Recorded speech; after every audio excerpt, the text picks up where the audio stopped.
Welcome to Brand to Scale, where I explore the real stories behind visionary leaders who turn ambition into action.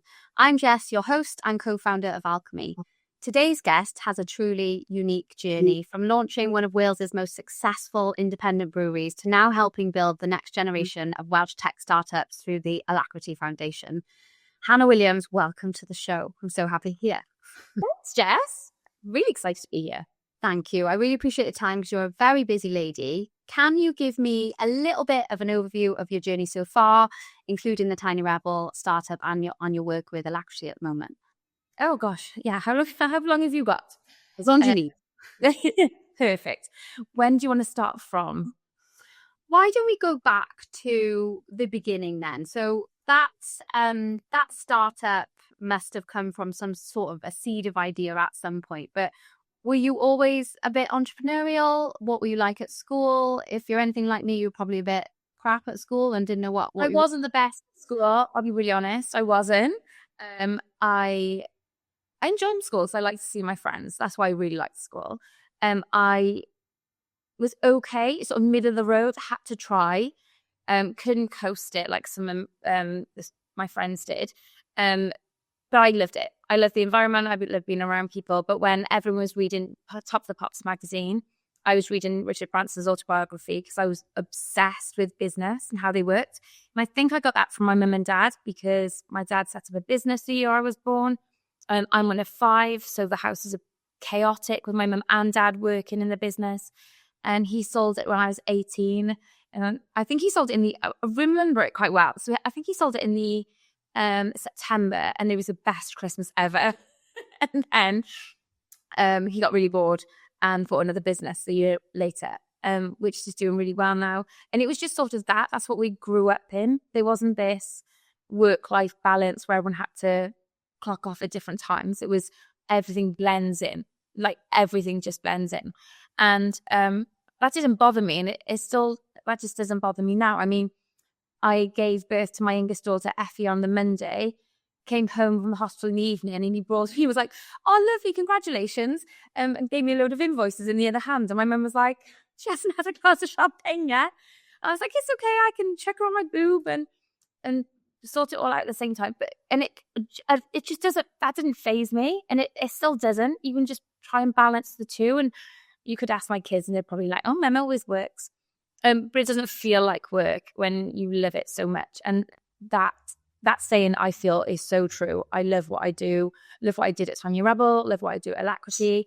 I sit on numerous boards. I've got the She Who thing we've set up. So yeah, I've always been around that entrepreneurial thing. I didn't even know what that was back then. I remember asking my dad when I was in school, like, "You've got to write down what your parents' occupation was." And he was like, "A director." I was like, "Do you know what that is?" But writing it down anyway. So go back to school. Loved it, but not the best. I did GCSE, sort of got middle of the road, like sort of 1A and P, and then a couple of B's and C's. Then I did A levels, and I took 3. And my maths teacher said I wasn't going to do very well at it, so to drop it after AS level. I did okay. I got a B, I think it was. So I said, "Can I pick it back up?" And he was like, "No." And he just wasn't very nice. So I thought, "Oh, fuck you." And then I took a year out between A level and school and worked for a year. And then I always worked in my head, like, I'm going to get into this like maths teacher mode. So I went into accountancy because I thought, I'll show you. When really, I've never seen the teacher again. It was absolutely a stupid mindset, but actually it paved a bit of a way. I loved the year out I took. I worked in a construction company and in the estimating department, and I really learned then a lot about business. I go back in like the summer holidays and half terms, where I always worked at my mum and dad's business anyway, in the accounts department, because that's where my mum was. Just back in the old days, we had to file all the invoices. Wow. Paper existed. So yeah, I suppose that's where it all came from. I went to work for my dad's second business that he bought after he sold the first one, whilst I was in uni. So I was doing my accountancy degree, and I was working then part-time in an accountancy firm for a couple of days, but I was also doing a few days at Whitehead, planning this big ball to celebrate their 30th birthday, and I met my now ex-husband. So this goes a little bit EastEnders style. We'll go with it. And yeah, I guess the rest is history, really. He used to homebrew that he learned from his granddad, and used to homebrew in our bath, and used to drive me nuts. Then he started homebrewing in my dad's garage, and that's really where the Histen of Tiny Rebel started. And then Brad, my brother, started homebrewing with him, and that was it. Wow. So like a proper family business startup really at that point. Yeah, it was. And it was my dad sort of,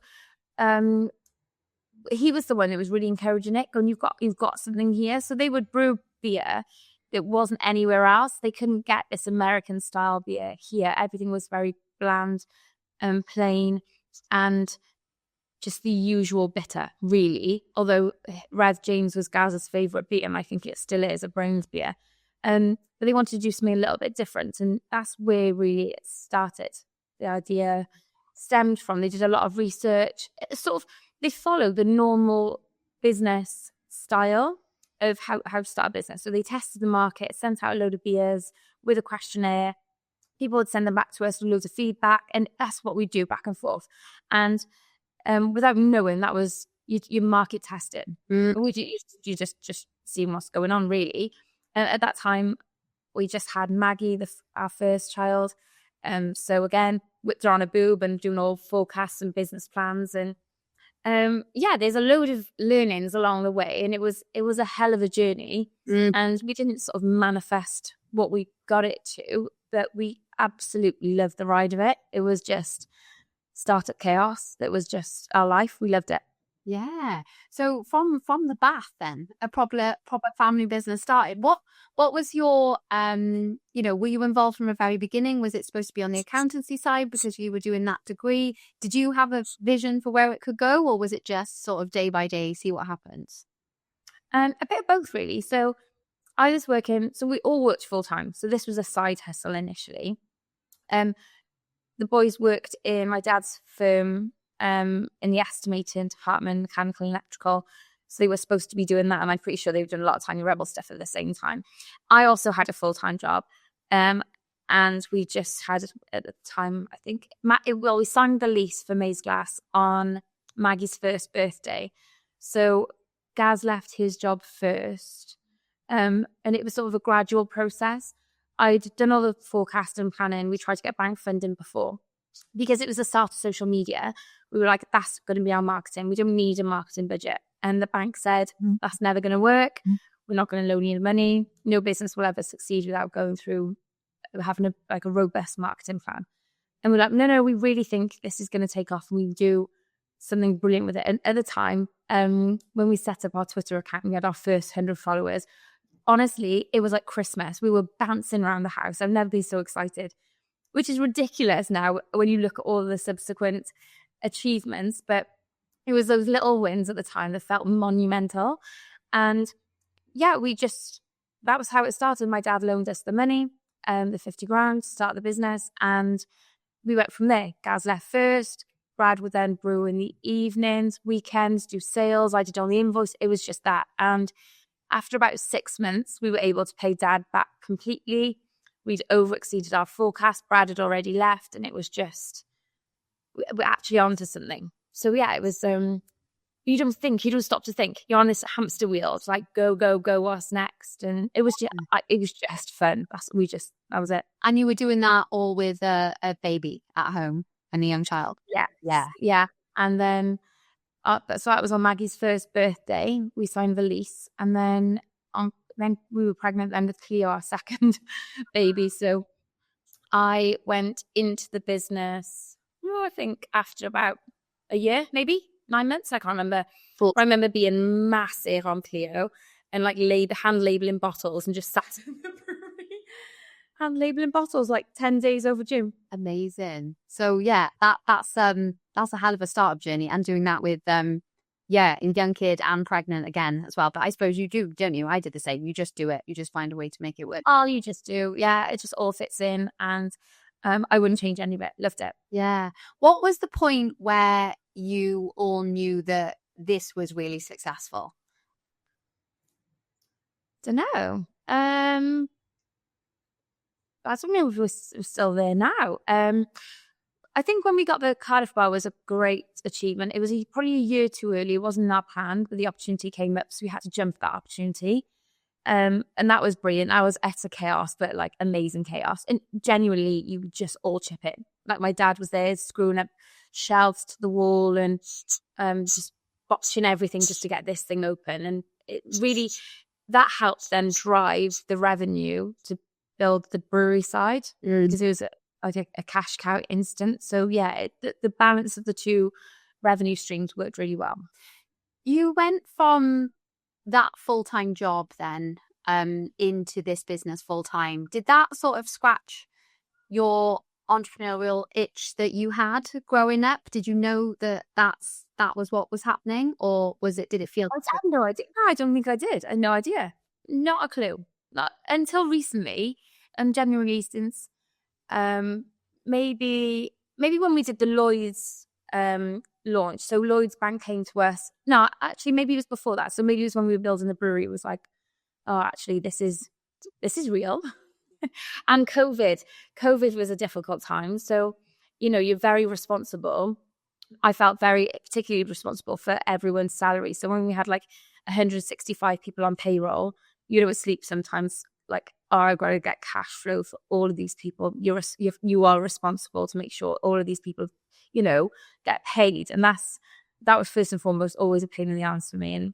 And something you don't sort of ever lose, because you've got to keep all of that momentum going all the time to make sure you got the revenue coming in to take the.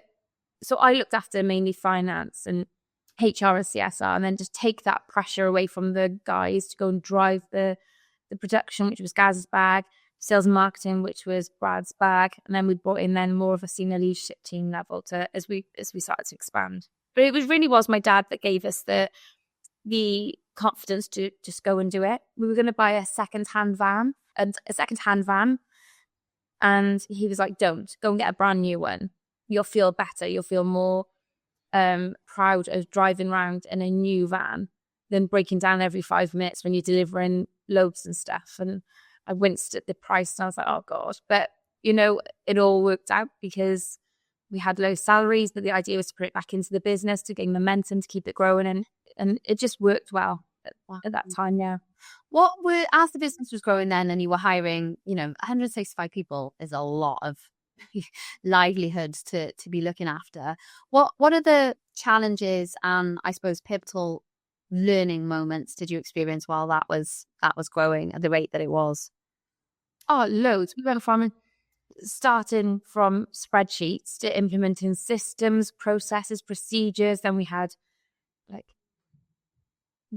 people to look after, like well-being, that sort of stuff, production issues. As we were growing and scaling, we were buying buildings, acquiring bars, and it was just constant. We were looking at international expansion, and then it was keeping relationships with suppliers, good customers, and keeping this like hamster wheel going all the time. You don't sort of think about it too much. You don't stop and think until you look back and reflect. And it was quite a monumental journey, an exciting journey. Where you learn loads, and there was been like any business owner, there's a load of highs and a load of lows, and I think people at the moment really make entrepreneurship like all fluffy and Instagram amazing. They're often some beautiful things and it all looks fun and happy and easy. It really isn't. There's a lot of hard graft that goes in behind that. I mean hours of graft, hours, morning, evening. And it's not just being sat at your laptop doing it, but it's the thinking time. You're in the shower thinking, like, what have I got to do today? And if you've got a family as well, it's how do you balance your time to give them time as well as look after your other baby, which is your business. And it is. And I don't think that's left me. I think I've got that more now at Alacrity than I've ever had. The more of a drive and a passion to create an impact for something that's really good. Do you find, because that work-life balance term bothers me, because I just feel like there is no balance. You're really good at, you can put your energy and focus into one thing at a time, or 2 or 3 things if you're lucky, but you can't be really great and balanced at everything all of the time. Do you think that you were able to have some sort of work-life balance during that time? Or when you look back now, were you like, I was always working continuously? And do you regret that at all? I think there's peaks and troughs of it. No, I don't. I actually don't regret any part of it. Not at all. And I don't, because whatever's gone bad or difficult or wrong is a learning. So I see that as an opportunity. So I actually don't see don't regret a single thing, nothing. Because it's brought me or that whole journey's brought me and anyone else to where they are at this point. And if you keep momentum going, and you push yourself just a little bit harder every day to do those one things, or sometimes the things you don't want to do, it creates more opportunities. And sometimes people don't see it, and then suddenly they'll look back and go, actually, look what's happened in the last year. So I've done that with my team today, just look back and gone, look at all these opportunities that have come to us, that, we've had doors open to us because of the hard graft that everyone's put in. Yeah. And I don't regret any of it. And it was, is there a work-life balance? I love holidays. I love a holiday. So I do take a monumental amount of holidays. But that's my time then with the kids where I can just switch off. I do take my laptop. I won't lie. I do like to check my emails. So I like to clear them all down. I am always contactable, but I don't see that as work. I just see that as being, everyone has access to you. I'll do like what's needed, and then a lot of strategic thinking, which is you can't really do in a room. You do that when you're outside of the office. And I do that a lot with the marketing team. We go always away from the office, and it really does give you that blue sky thinking. Good ideas. And for me, that's the balance. Yeah. So that is the balance. That is being able to come in at 10 o'clock into the office in the morning, or do the school run in the morning, or stay late, or just go, actually, for the afternoon, I'm going to go for a sauna. And like, there's the balance. I know when I signed my contract here, my chairman had put in like a 9 to 5, just straight back. And I was like, that's not going to work for me. That is, you've got to trust that I can do everything I need to do, and you can't put a time on it. So if I got to work 80 hours one week, that's not a problem. But then if I've got to balance that with a 30 or 20 hour week the next week, then that's how this is going to work. And he had full trust in me to go, yep, okay, go and execute the strategy of what we're going to put in place. And I think that is where the balance lies. I love that. I would love to revisit that sort of negotiation element a bit later, because I think that's an interesting one. I think especially working mums often feel a bit worried about negotiating too hard on things like that when an opportunity comes. I want to ask around the being a mother, being a really ambitious woman in business. You had an entrepreneurial family, so I'm assuming you had quite a lot of support from that end around like working through pregnancy and with young kids. Did you have any external noise that sort of fed into some mum guilt at any point? Because I definitely did have that from external sources. Oh, you should be spending time at home, you should be doing this, and it did. I did struggle with it. So I'm just curious if that was an experience for you, or if you could block it out. Maybe you were better. Oh, I still get that now. Yes, to all of the above. And sometimes I do feel really guilty, but then I've managed to balance that out. So, for example, I'm taking my daughter, my youngest, to Lapland this week coming, Saturday to Wednesday. And it was the only weeks we left it so late to book it. Only week we could go. And I had a board meeting on the Tuesday, and I really did M&R about, I don't want to change my board meeting because I've got a credible chair of trustees. And then one of our trustees suddenly passed away, Alan, and he was 57, an incredible, and I mean an amazing entrepreneur. And for the 2 years I knew him, he was just phenomenal. And I wish he was around a lot longer. And I just thought, I'll sod it. I'm going to message the board and just say I'm going to change it to the week before. It doesn't matter how much pressure I put on myself to get that board pack out. That's not a problem. I can do that. And when I sat with them, it was actually yesterday, and just said, "Oh, I really appreciate moving the board meeting up. It meant a lot to me that I can take Effie to Lapland." And they were like, "Nope, is genuinely the work-life balance. You need to. There's nothing more important than those things. And at times we work so busy and all-encompassing, you can actually do both. Yeah. Even if you're on the toilet replying to emails.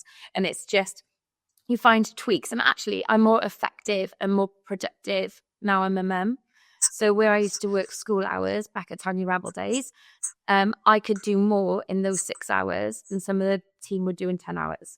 I didn't do any of the chit chat, none of the rubbish. And like, I was in. Next thing, I knew exactly what I needed to do. There was zero procrastination. And actually, that when you get into that mode, you're just in it. Yeah. So you know what to do and you know when. I've still got a to-do list.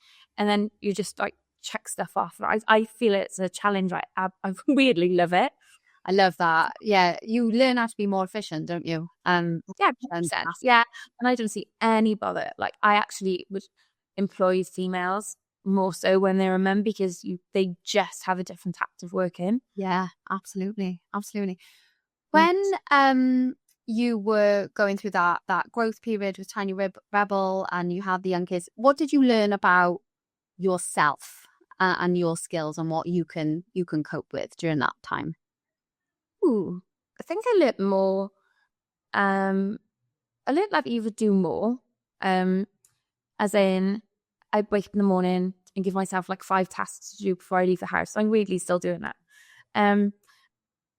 What did I learn about myself? That's a really good question.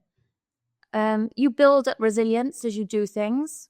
So the more you take on, the more you can take on. And I think everything is sent to you that is sent to try you, just to build up your tolerance. So, and that's what I try and teach the children.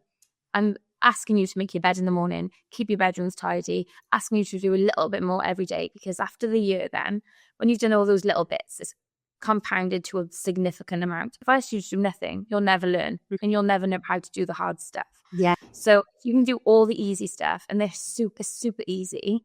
All the hard stuff is just a lot easier than what it would have been. But if you can't even do the easy stuff, you can't even look at doing the hard stuff. Yeah. You can't even worry about that. One stand every day. Yeah. And you just get to a mode of, maybe it's because I'm nearly 40, I don't know, I don't really give a shit about what other people think and what they're doing. I really gave a shit a few years ago, and now that's completely gone. I know what I'm about. And, you know, you go back to that negotiation bit. If that was my husband sitting and going, actually, what do you want? What do you want from this? Not like bend yourself to appease people. And I seemed in my interview with my Rolling Stones t-shirt on and my Converse, and I am the polar opposite to my chairman. Think middle-aged white man who always wears a suit, always wears a tie. I literally love him. He's one of my favorite people on the planet. But we couldn't be polar opposite people. But it was him just going, actually, you are completely different to the person that we thought would go and run this foundation, and just go off and do. And you just can shape, and you can, if you build trust in yourself, and you can build, the other people start to trust you. I love that, because I think we do sometimes wait until we're ready rather than do the thing that will make us ready. And I think we sometimes wait too long, and trusting yourself is a really good message there. What was that transition like from Tiny Rebel then into Alacrity? How did that happen? What was the change that happened in your mind or in your life that led to that? It was just time to go. It was just time to expand on something different. And I'd done my role for a long time. I'd taken it to a level where I think I'd taken it to a level where I was done with that, and I needed a change. The opportunity came with Simon, who's my now chairman, asked me to be a trustee at Alacrity. And I went and met Will, who was the chief exec, and he said he was leaving. I was like, I might go for the role. And he's like, no, they want an academic and they've earmarked this guy. And I was like, rude. No, I'm like, fair, honest, that's fine. I love a challenge. So you've given me a challenge. What you watch me. Yeah. Went to the interview, and walked in, as I said, with my trainers, my Rolling Stones t-shirt, and because that was it, that was me. And if they wanted me, that they had me from the beginning. They didn't have to go, I'm going to wear a suit and then I'm going to try and wear trainers further down the line. I was like, this is what I'm about. So you either like it or you don't. And if you don't, that's not a problem at all. I never went into an interview wanting the role. It was, if this fits, this would be great. If it doesn't fit, like I interview them as much as they interviewed me, really. Yeah. And it was Alan Ockenden who said, if you want to change stuff, there's a wild card, check her in. And it was very difficult leaving. It was like leaving a baby. So it had a huge amount of pressure on me, which I didn't even foresee, like physical. It made me, I don't want to say ill, because I'm never really ill, but it really affected me more so than I could ever thought. And that's where I really saw, like, your brain is so attached to everything in your body. So even though mentally I'm going, you're absolutely fine, crack on, like onto the next thing, your body's going, whoa, hang on, this is a big old change, like slow down. And I'm really mind over matter, really quite headstrong and stuff like that. I'll just, if I've got something in my head, just go and do it, you know? And it'll be like giving birth. Let's give birth. I do it all day, every day. Brilliant. And, you know, I'd get up in the morning and people are like, you're absolutely nuts when I go and run a marathon and I hadn't done any training. But you know, it's genuinely mind over matter. And I always thought I could nail that. But in that instance, leaving, I couldn't quite get my body to go, oh, you're fine. Yeah. And then I suppose I just threw myself into Alacrity, which was completely different. And it took, I want to say, a good couple of months to sort of blend your way in to work out, like, what is this new thing? I'd been at Tiny Rebel for 12 years. It's all I'd ever known, and also felt like I was leaving a baby. Even though you're still a shareholder, you haven't got any influence over decision making and stuff. So you trust in the team to go, yeah, look after my baby and go and make it amazing. But what I haven't learned in the last 2 years since being here is Unreal. It was, in hindsight, even though it was really dark leaving, it was the best decision I've ever made. I'm so happy I'm here, and I've learned so much. And the amazing people that have been part of my life since is just, I honestly pinch myself, can't believe how lucky I am.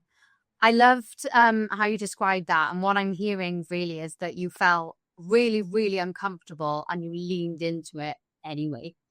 And is that something that when you feel a little bit uncomfortable, you feel a little bit panicky, you're like, oh, there's a challenge over there, I'm going to go. Yeah, I say that to my team all the time, actually. And when Gil laws in particular, you know, go and feel uncomfortable, because that's what builds your resilience. That's how you grow. That's how you gain experience. So I chucked on a plane to Canada, to our Canadian office, on her own not so long ago. And she was so nervous.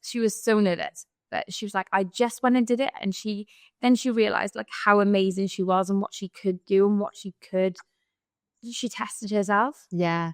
That's such a powerful message, isn't it? I think sometimes you're either a type of person, I think, that leans away from that or really leans into it and knows that they're going to learn a shit ton by stretching themselves and making themselves a little bit uncomfortable. So what was different about it in terms of the leadership role and the people and what you actually needed to be in that role compared to where you were before? So where it was before, it was a sort of an SLT team, senior leadership team. That there was, I'm doing finance, Brad is doing sales and marketing, Mo was on commercial, and Gaz was doing production. So you had like the 4 pillars of the business. And when I came here as the chief exec, then it's a different stakeholder management. So I have the board to report to, the chairman, trustees, to ensure that I'd put together a strategy that they're all aligned with the core values of what Alacrity is and wants to be going forward, as well as in keeping the team motivated, engaged, you know, doing the right things, what they wanted to be doing, promoting the brand of Alacrity, because before that, it hadn't really moved out the 4 walls that we were in. And it was just a different premise back then to what it is now. I wanted to build it around a brand because I could see the opportunity for that. I can see that with anything.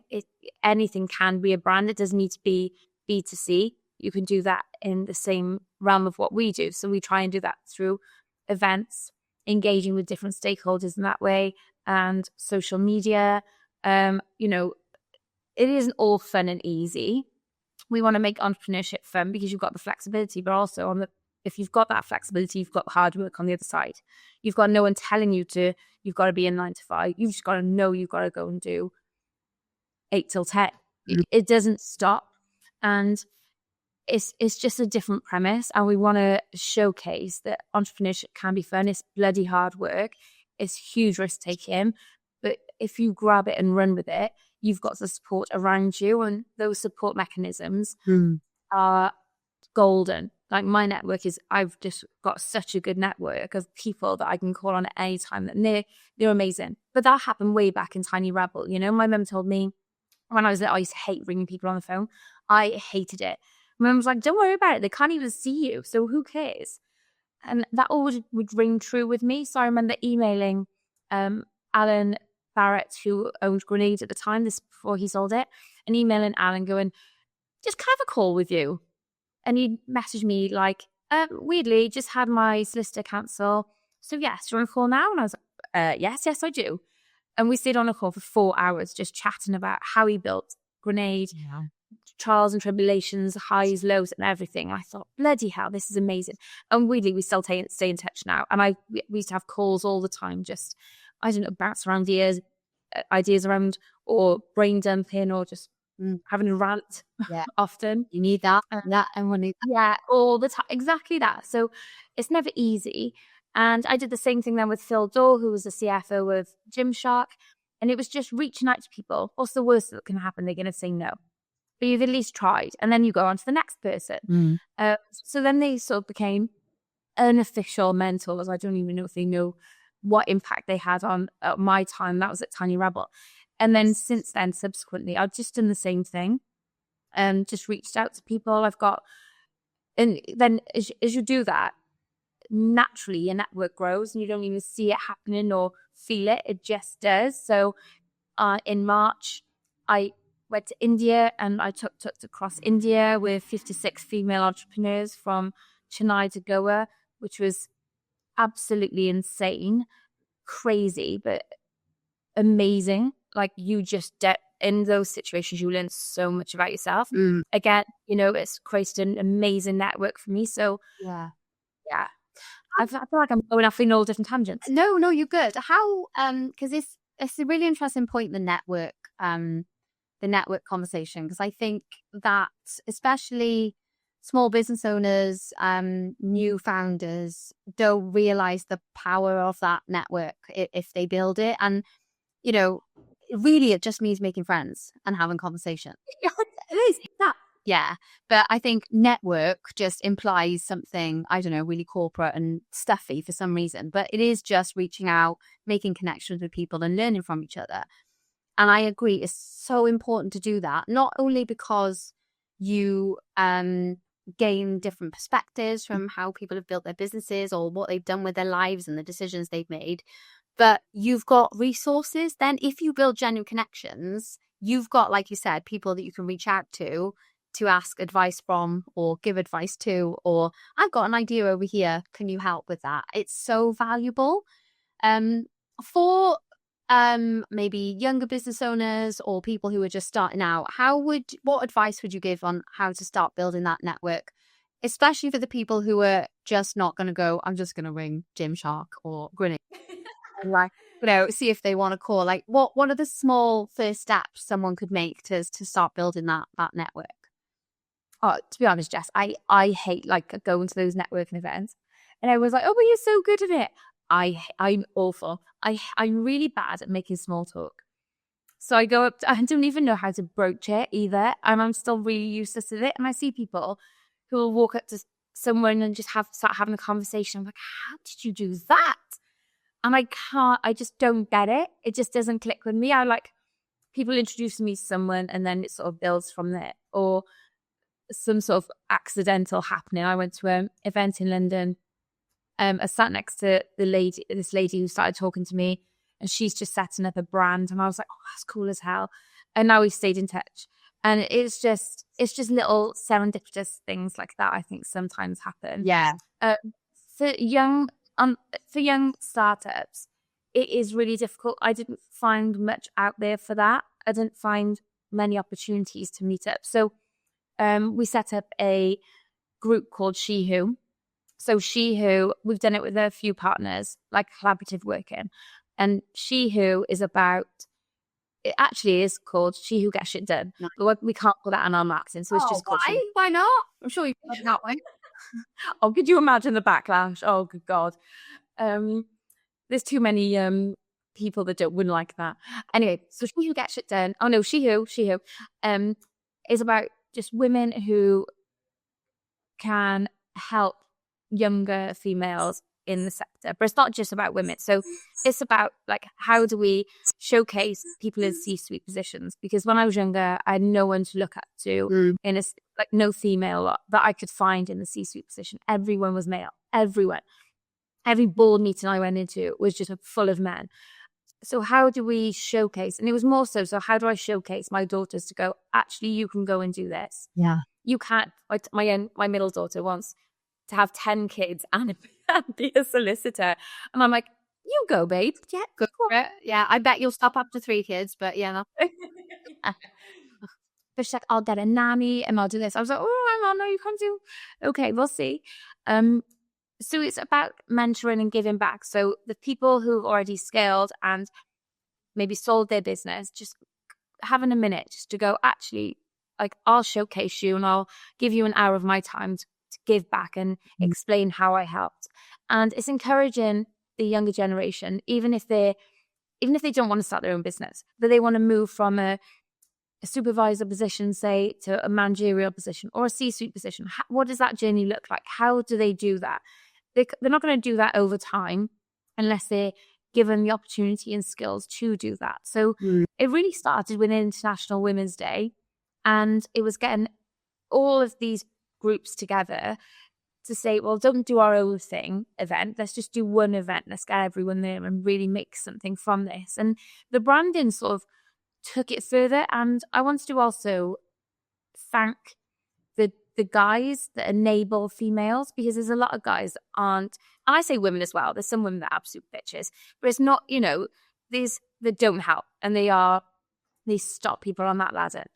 I want to, that She Who is about encouraging and thanking all those people that do give back and help. So the guys that enable, the guys that want to see women succeed, the guys that don't turn their nose up if a female says they're pregnant and they're going to go off on maternity leave, and they welcome females to come back and go, actually, yeah, you can do this, but don't worry if you've got to go and pick up a kid from school, so stick, we know you'll log on later, or you'll log on at another time, or, you've done more than what you needed to do. Yeah. And it's all around that, and showing the younger generations that there is huge opportunity, whether you're based in Bryn Mawr or Cardiff or like anywhere, we can build something around this. I think this has got legs to do something amazing. I love that. And I think you're right. There are opportunities everywhere, and there are more than you think, but you do have to go out and search for them. And when they do rear their head, you've kind of got to chase it then and hunt it down. I think it is one, rather than just sort of like, wait around and wait for a magic email to come through the door. I mean, same as you. I've had loads of experiences where I've perhaps not had the best experience with women in leadership in terms of how they've been. Yeah, it's a tricky one. And I've had lots of really wonderful men in leadership positions that have really supported and helped, accelerate my career and being great mentors. How do you feel about women-only networking events, out of interest? Impartial. I haven't really got a view about it, because we did our International Women's Day event. Loads of females came, a few men. Mm-hmm. And then we realized in hindsight we should have changed the wording so it does incorporate or encourage men to come. Some men don't like it, and that's fine. Some men do. And then you've also got, it's also a consensus. Some are good. I'm in part, like, it doesn't really bother me. Because women who do those networking events aren't usually the women with all the guys on the golf course, for example. There is sometimes going to be a split. Again, that doesn't bother me. Yeah. I don't play golf, but if there was people that I need to go meet on a golf course, I would drive the buggy and pass the beers out. Yeah. I'd myself involved in another way. Yeah. So nothing like that really phases me. I'm more about, is the right people in the right place, in the right room for the right reasons. Yeah. They shouldn't be around the table just tick a box to go, oh, we've got a female on our board. If it's not the right person, because that can be more detrimental. Yeah. If it's a room full of guys, it's a room full of guys, Yeah. So we should encourage diversity, but not be beholden to it. Yeah, absolutely. I totally agree. For your journey with Tiny Rebel, you're clearly well suited to the role you're in now, because you know what it takes to build and grow a business, and you've been through those challenges. Tell us a bit more about what Alacrity actually does and why you're super passionate about supporting Welsh businesses. So I'm really, really crap at the elevator pitch. Lars is much better than me. So we bring in graduates and set them up into demand-led tech businesses. What that means is we'll go out to big corporations like the NHS, BT, Mitel, ask them what are their problems, what's killing them, what solutions do they need, and we will build a solution around that problem with a business, for the graduates. The reason why I'm so particularly passionate about it is because I love Newport, where we're based. I wasn't born here. I was born in Cardiff, but we moved here when I was about 3 or 4. My children go to school here. I've set up a business here, and it's like the underdog, and I see such opportunity for Newport. We're working a lot now. We've set up the Newport Economic Forum, which is like a group of about 12 businesses in Newport to work with the council to go, how do we get this area to flourish? We've got 70% of the businesses in Newport are independents. That's amazing. We want to encourage more of that, because that is what Newport was back when. I know it's not what it will be going forward, because everything changes, but how do we encourage more of that? We've got amazing assets in the ONS, Microsoft to come in here, KLA, brilliant corporations. They're the big anchors. How do we get more spin-offs from them through the ecosystem for the small SMEs? Because I love an SME, and the UK is built on them. So how do we encourage more of that? So that's what Alacrity does. We set up tech businesses with graduates. We're just setting up something more AI focused called Corpus. So that will look at AI solutions and AI ventures through for SMEs, because the big corporations have got CTOs already inbuilt, but it's the SMEs that can be left behind, because they haven't got the resource, and quite frankly, they haven't got a bloody clue sometimes. I'm still like constantly learning about the changes in AI. It is radical. Yeah. The stuff I'm learning every single day. Mm-hmm. I'm learning it, actually, a lot of it isn't really AI. It's large language models are just basically churning out what it's learning itself. But it's fascinating and it's amazing. I don't think it'll take all the jobs that people are talking around. I think it's going to make people more efficient. I mean, I do a load of like writing emails on ChatGPT or agendas for boards, or I'll just take a load of notes in and be like, summarize. Yeah, so all of that time. Yeah. But it hasn't replaced anyone or anything. It's just made me more efficient, and we can move a lot quicker. Absolutely. Which means I can go to a lot more events, meet more people. You can do more of the quality work that you enjoy, isn't it? Well, exactly that. Meetings and note takers and agendas and all that rubbish. Yeah, I'm with you on that. It's saved me so much time. I couldn't imagine going back to before AI, but people still have a wobble about it, don't they? And I agree.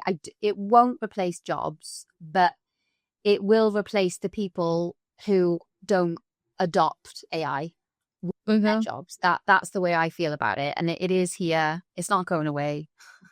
So find No, a way to work with it. You're going to have to. Yeah, absolutely. yeah, and just learn from it, and also adapt yourself a little bit, because we're in a very new world of working. I don't know what that looks like for my children particularly, but the world's quite small as well. You know, we're linked to a lot of. There's another 5 alacrities around the world, so they do something similar, not the same, but similar as what we do. So we've got sort of open access to different markets. Nice. And I want to start utilizing that now to encourage more international trade and how to grow the market share of what we've got with our businesses that we spin out, and generate more GDP for Newport. Nice. Do you find that Welsh businesses are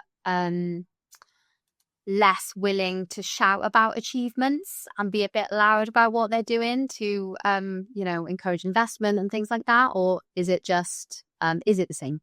What do you think? Yeah, no, I think they are. I think the Welsh are more humble. They just they get up and do, and they forget about the noise they need to make and shout about what they're actually doing, because some of the stuff is just incredible. And we need to do more of that and be a bit more boastful, because then people take notice. And when I say people, in international markets and international investors take note of that. I think it's getting there. I do think it's changing. Yeah. And when you do speak to investors, Wales is a great place to invest because the costs are lower. And, it takes an hour and 42 minutes from Newport to get to London. That's super easy. That's quicker than getting from Woodside London to the other. So you can be in London for a meeting in the morning and you can be back by the evening, And so we don't want to London-centric ourselves. How do we attract more this way? Yeah. And we look at Newport where we're at. We're an hour from the beach in the Gower. We're 20 minutes from Cardiff, 20 minutes from Bristol. Like, it's a perfect location. Yeah. It's actually a great place to be situated, and it is improving. I just like to see things go quicker. Yeah, well, it sounds like you're after my own heart. Like, nothing moves as fast as I would like it to. I'm like, hurry up. You mentioned about graduates, so graduates building businesses, which is great. How do you identify the ones that are gonna be entrepreneurial or have that business acumen, or is it something that you can teach, do you think, or do you think you have to have some sort of personality trait to pull it off? Ooh, interesting. I always think will over skill. So that's my thing. That's my bag. If you've got the will to learn and to do something, we can teach you all the skills to do that. If you haven't got the will, and there's no hope. I can't force things and ram stuff around your throat. We had 150 applicants for this cohort, and we accepted 12. It's quite a rigorous application process and interview process for that very reason. It's not easy being an entrepreneur. I had a couple fall out in the first month, I think it was, because they were like, this is just too hard. It is intense. But that's what, again, builds your resilience. That's what that speeds you up to understand what you need to do to build a business. This isn't a lifestyle business. We're building something to scale, to sell. If you're on a lifestyle business, they're the smaller businesses that are a little bit more relaxed, and you don't really need to worry about your cash flow, your minimum overheads, and you don't really want to take much money from it, and it can fit around your life, and they're completely acceptable as well, those businesses. But you've got to do a bit of graft on the other side as well. Yeah, absolutely. What does that, you said rigorous process, what does that look like? Is it practical? Is it personality based? Like, what are you testing for? All of the above. So you've got to send in their CV, the usual route, and be interviewed, but also then do a presentation and a business plan based on a situation we've given them, or a proposition that they've got to build around that. Then we used to do a 12-week boot camp. Now that's condensed into 2 weeks. So a lot of that they've got to do online in advance of starting, so they bang at the speed of what we need them to do. There's team get together. There's like personality trait questionnaires. There's a whole host of things to make sure that we're getting the right people for the right role, I guess. It's very similar to what you do in a business. Yeah. You bring in someone so you bring someone into your house. So who do you want there working alongside you to go, you can actually build and scale this, and this is investable. Yeah, fantastic. If something was around like that when I was in school, I would have just lapped it up. I know, it's cool as hell, isn't Yeah, it? it's really That's like the ride for came in. I was like, everyone should know about this. Yeah, because when I was in school, it was just like, what job are you going to go into? Like, what are you going to do? And I was a bit like you in that I was, I'm all right, but nothing's really sitting well. And then eventually I had 11 months in a job and was like, no, screw this. I'm going to go and try and do something myself because I've been told what to do. And I think there's loads of people like that in schools, and they've got avenues now more than they did before, which is just wonderful, really, really incredible. I want to touch a little bit on sort of leadership and culture as well, because obviously you've run a business, you've built a team, and you're working with a very different team now. So what's your leadership style, and how much importance do you place on building a good culture? Oh, massive. I feel like culture is everything. And what's my leadership style? I wonder what the team would say. And then test to do. Go do that. Yeah, find out. So I'm red and blue as my personality type, which is quite rare.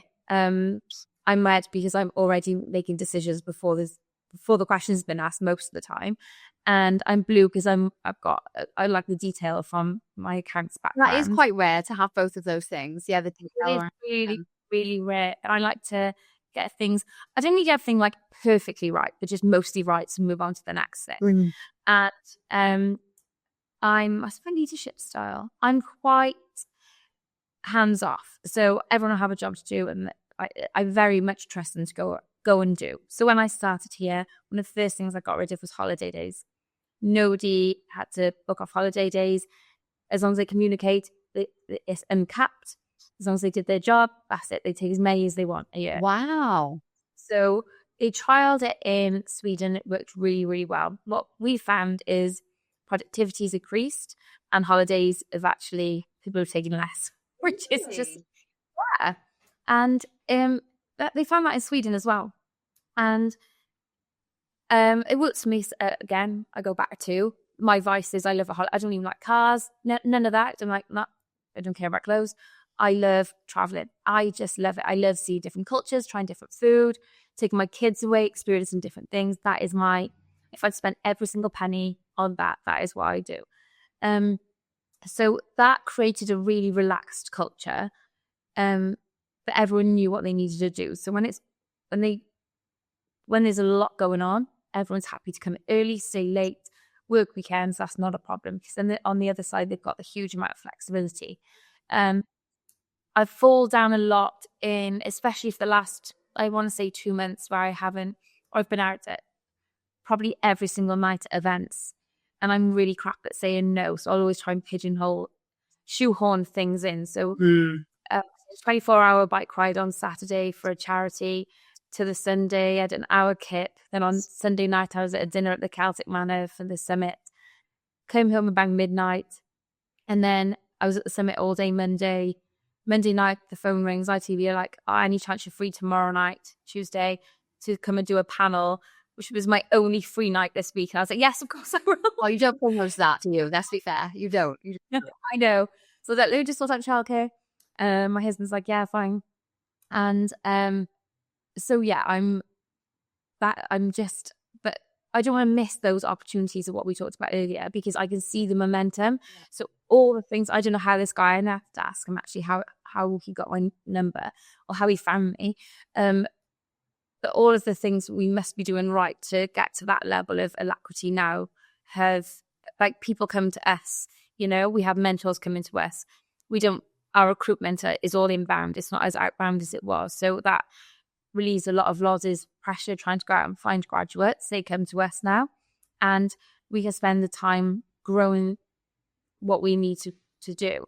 And it all works in a cycle. So my leadership style is quite relaxed. I don't really like tell people off, but we have sometimes uncomfortable conversations, which I'm more than happy to have. Especially with a wider stakeholder group, that doesn't bother me either, because again, like, what's the worst that's going to happen? And I need to be better at giving feedback and spending more one-on-one time with the team, definitely. Oh, and I'm really crap at coming in and going, hi, how was your weekend? I'm like, coming like, right, we do this. But I need to do the more, I call it the fluffy stuff, the more personable stuff. Yeah. I completely resonate with that as well. It's the small talk thing, isn't it? You were saying earlier, it's like, do we need to, or can we just get to work because time is precious? And we all know we need to do, but then sometimes you forget that you're working with people and other different personality types, and it can come across quite rude, I suppose, from my perspective, like me doing it. Has been if you're not doing those more personable sort of interactions. So I totally get that. I often write emails as well, and I've got to go back and go, hi, how are you? And not just write what I want to do. Yeah. I got to put it up a little bit. I think my issue at the moment is replying to email, because you know what the email inbox is like, isn't it? And it's just like, and then my replies are like 3 words or like a really short sentence just to answer the thing, and it's done. And then because I want to get through them, and then I go back and realize it sounds really blunt and rude, and I didn't mean. I'm just trying to get through the emails. I'm just trying to get through it. I totally resonate with that. The other thing you said, which was interesting, was the difficulty in saying no to things and always being available and always jumping on opportunities. And I totally resonate with that, because you don't want to say no to an ITV interview because that could lead to something else. You know how that domino effect works. But is that sustainable, do you think? I mean, I think it is for your personality type, 100%. Yeah. Do you think that is a good way to be, or do you think there's some tweaks you probably need to make on that? It's a good way to be. I'm quite selective now, I guess. I don't say yes to everything, so I'm selective. Is it a good way to be? It suits me. It's probably not right for everyone. Again, like, I'm hardly ever ill. I thrive on being busy all the time. It's when I'm bored I get ill. I will then totally chill when we're on holiday. And the focus a little bit more on me. But at the moment now, I'm just like, on to the next and on to the next thing. So I can see momentum. I don't want to lose that momentum. Why? And I'm really excited for everything we've got coming up next year. So I guess each to their own, but it works for me. The chaos, I love the chaos. Love the chaos. Yeah, that's great. That's nice. So you've helped build a business and you're supporting others to do the same now. What do you think founders or entrepreneurs often underestimate at starting point, or learn later that, I wish I'd known it was going to be this hard, or whatever that might be? Yeah, I think it is hard, and you've got to manage your expectations accordingly to that. I've grown up in it, so this is all I've ever known. So I don't know any other life apart from constantly working, which is what my mum. And actually, the unsung hero, I used to absolutely adore my dad, because I was like, oh, he's the one that built the business, did everything. Actually, in hindsight, if I've got older, it was my mum who would work the full days, come home. When my dad would chill then in the evenings, it was my mum then still ironing at midnight for all our clothes and do the school runs the next day, picking us up from our clubs. My dad would be at golf on Saturday, rugby on Sunday, and my mum would do like all of the running around, then do a full roast dinner on a Sunday. And she was really the unsung hero. As my dad would always be like, he wouldn't been able to do what he did without my mum, because she was like the person in the background. And I really see that in relationships as well. It's really difficult if you haven't got a supported partner to drive that and to do everything you need to do. My husband is like so supportive. I can ring him at the drop of a hat and go, can you pick up all the kids? And we've got a 5 between us. So it is like, wow. Especially when we take them all on holiday, people think we're absolutely nuts. But it just works for us. It really does. And we've got that balance just right. Yeah. So, yeah, I mean, it's never easy. But you just go with it. You just make it work. I mean, that does sound like chaos. 5 kids, what you're doing is a lot, right? But I feel like you would be bored if you were quiet. Yeah, I don't watch telly much. So, but I was thinking about this yesterday. So I was speaking to my trustees, and one of the guys was an executive at Kindle, which is a big organization. He'd been there for a long time, and he's just retired going to coach it. And he was talking about this work-life balance, and when we talked about Lapland, and I thought, actually, I might get a hobby in January and try and stick to something. I know, how interesting. So I don't know what I'm going to do yet, because I do like reading, but I don't read enough. Because again, that's my holiday activity, I love a good book. Again, not a novel. I'm more about like management books. Yeah.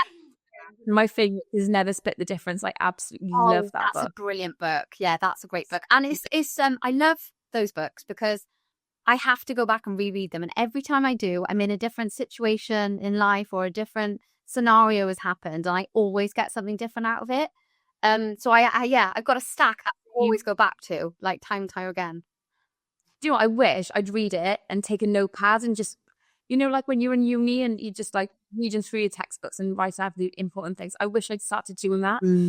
I actually found a guy, it's called The Productivity Game. So he reads the book and makes it into a short, like 3-minute video. Ooh.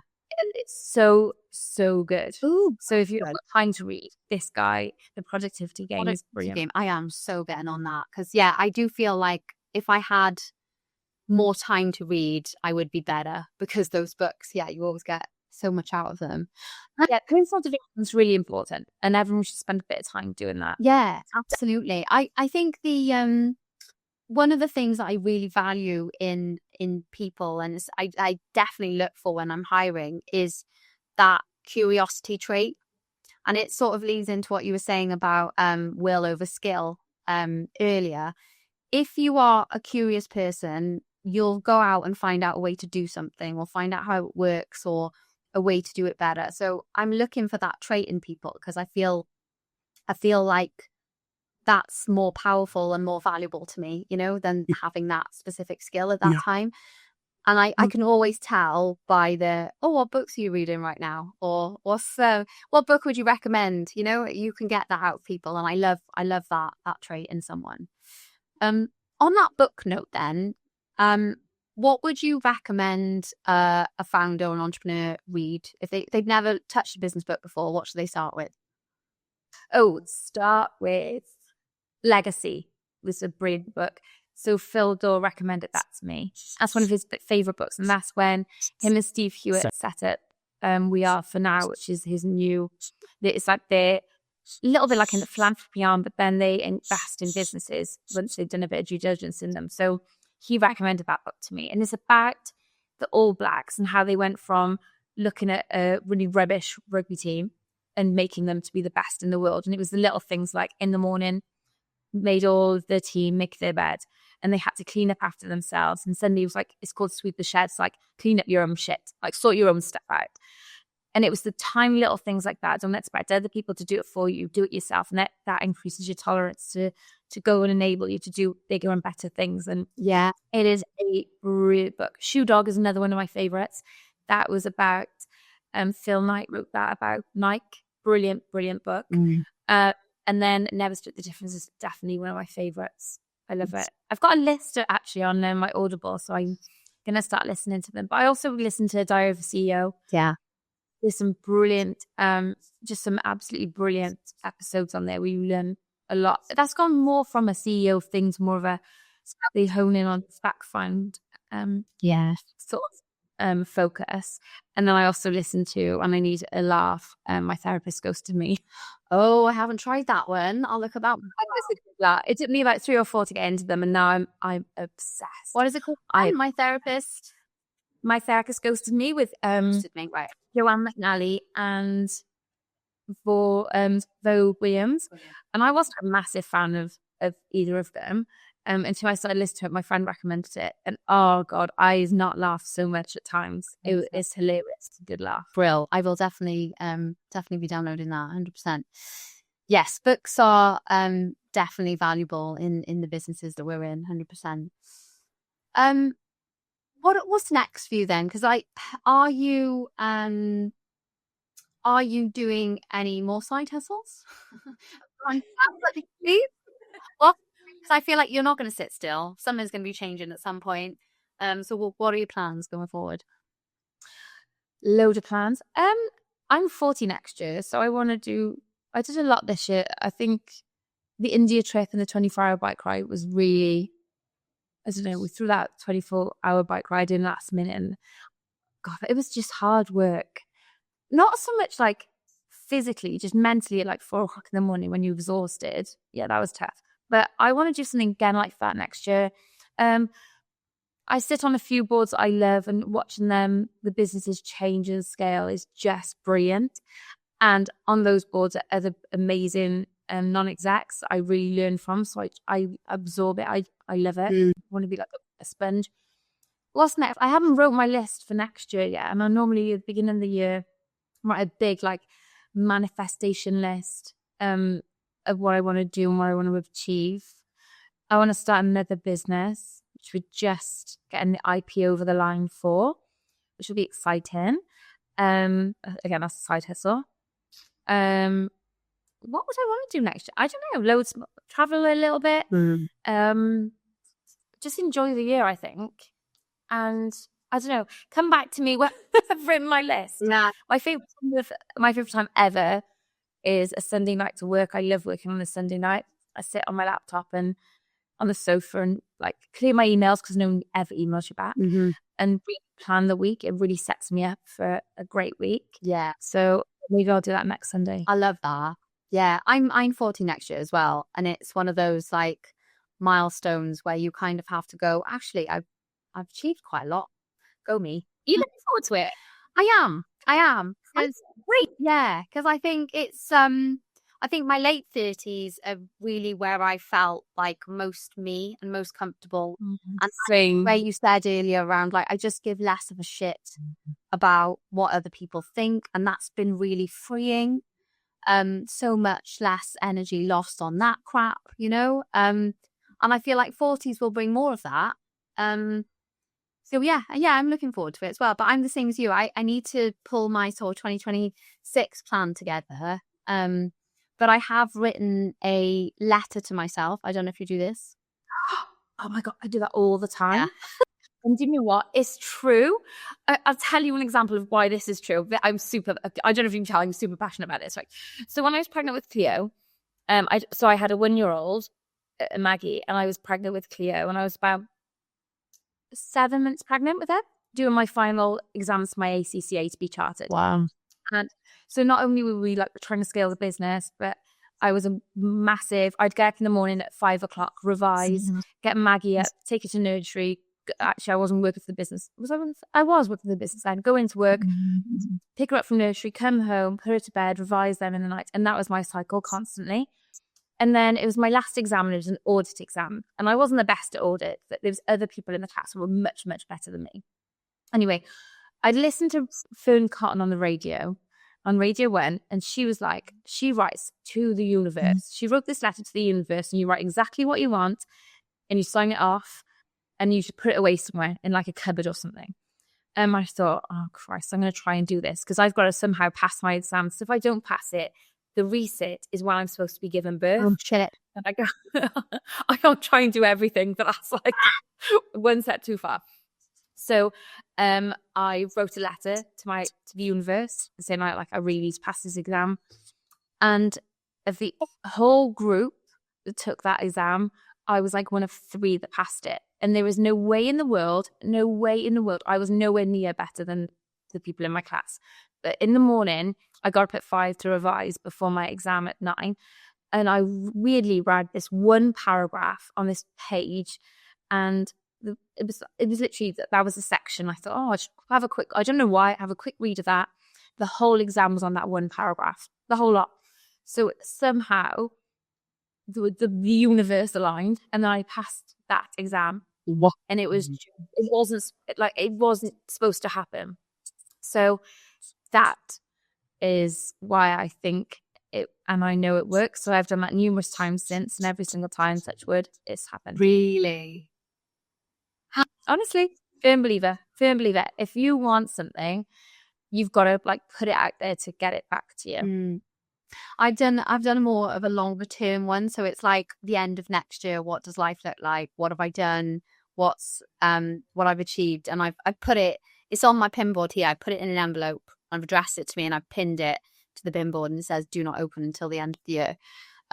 So like my whole life is in there about what 2026 needs to be.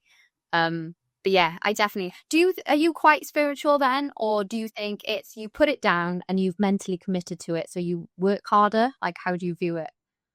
I don't know. I think there's something different. Am I spiritual? Maybe. I look at horoscopes. I'm Taurus, so you can probably tell. Bull in the china shop. People say that when they first meet me.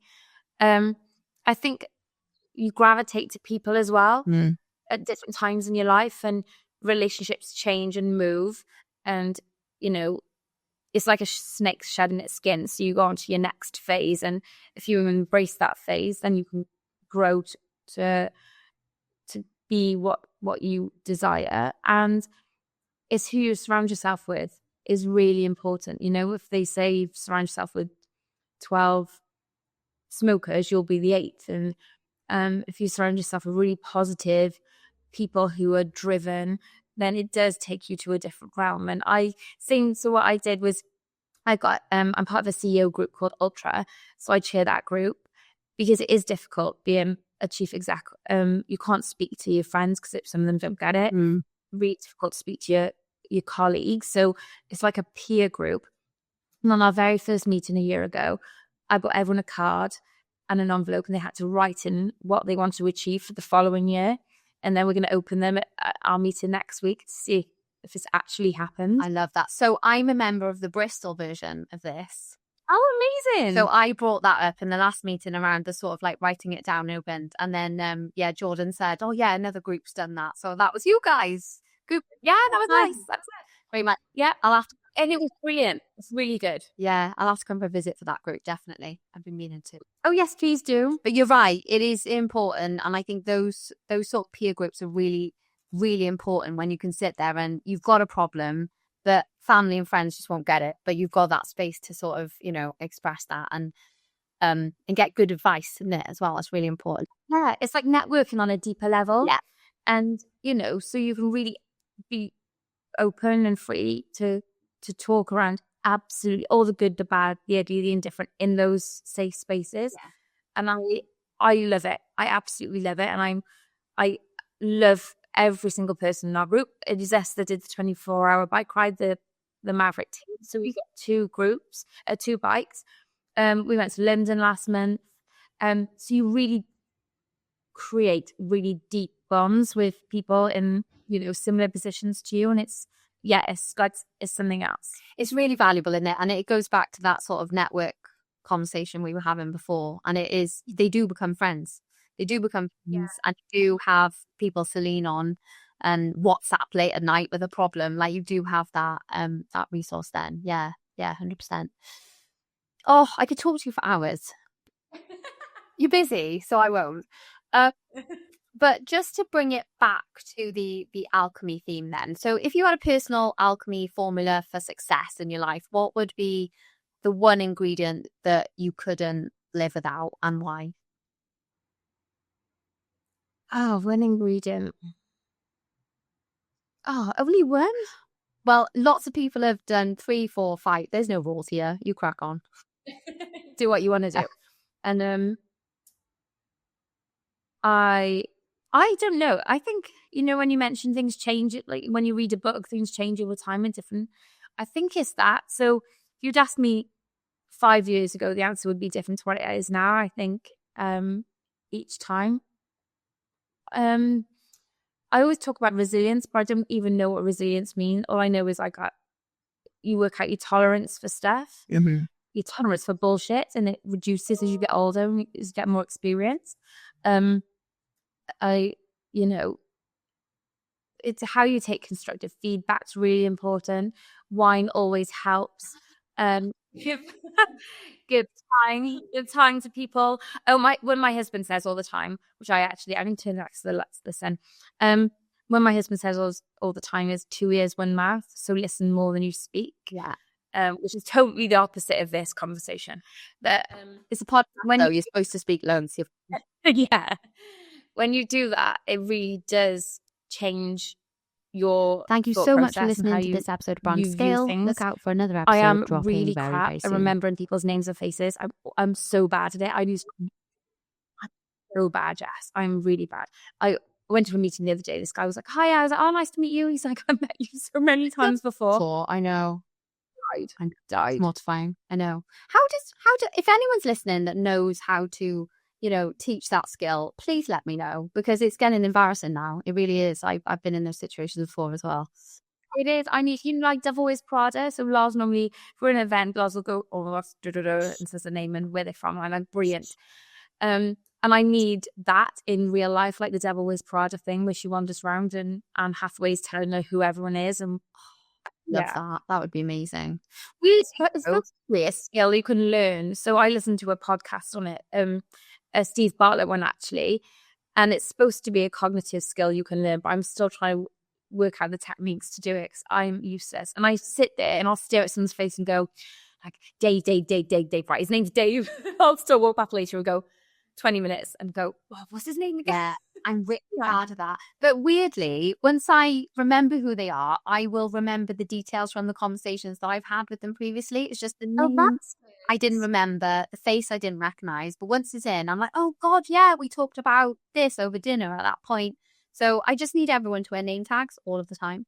That would be And 3 like important facts about them would be great. Yeah, your name, where you're from, where I met you last would be helpful. Yeah, if you could, please. Yeah, that would be brilliant, wouldn't it? Oh, brilliant. On the whole, I'm not so bad. I could do better. Definitely could do better. Well, if we didn't have something to learn, life would be boring, wouldn't it? So yeah, maybe that should be on the 2026. Learn people's names. That is going to go on my list of how I do that better. If I crack it, I'll let you know. Oh yes, please do. Send me what I do, everything on WhatsApp as well. So WhatsApp me that. Thank you so much for listening to this episode of Brand Scale. Look out for another episode dropping very, very soon.